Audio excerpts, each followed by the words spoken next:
Jenny படித்தது Orathanadu government college. So இந்த காலேஜுக்கு காலையில் அவங்க 7 o'clockலாம் கிளம்பணும்.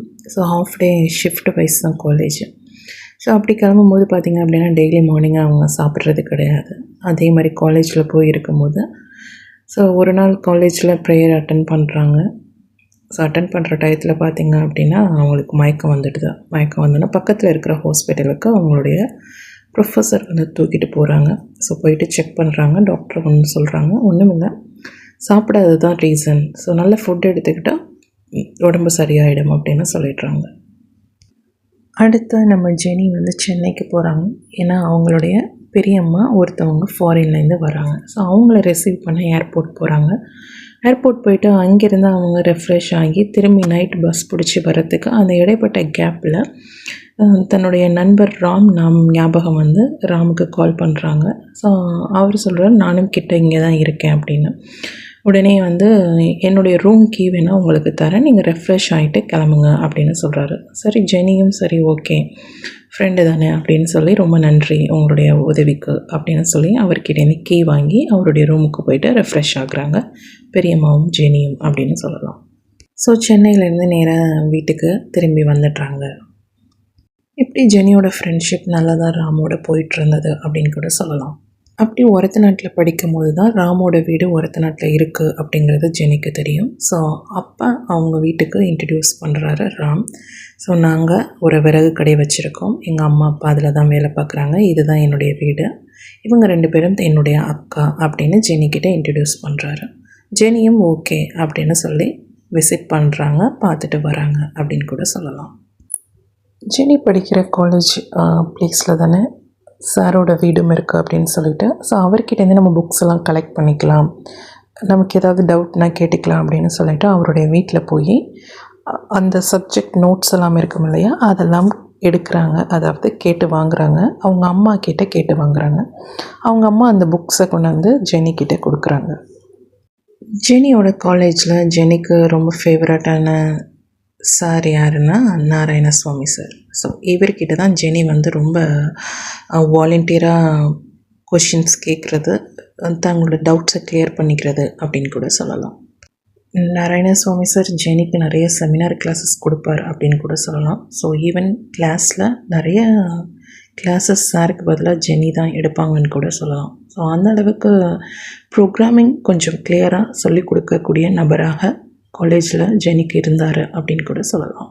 மற்ற ஸ்டூடெண்ட்ஸ் நாராயணசுவாமி சாரையும் ஜெனியும் சேர்ந்து கிண்டல் பண்ணுவாங்க அப்படின்னு கூட சொல்லலாம். பட் ஜெனி வந்து இதெல்லாமே கண்டுக்க மாட்டாங்க. சாருமே அதை ரொம்ப சீரியஸாக எடுத்துக்க மாட்டார், ஒரு ஜாலி டைப்பாக தான் எடுத்துக்கிட்டார் அப்படின்னு கூட சொல்லலாம்.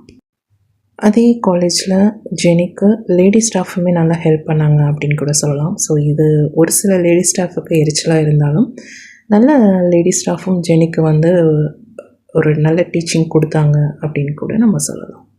ஜெனி காலேஜ் கல்ச்சுரல் ஈவெண்ட்ஸில் பார்ட்டிசிபேட் பண்ணுவாங்க, டான்ஸ் பண்ணுவாங்க அப்படின்னு கூட சொல்லலாம்.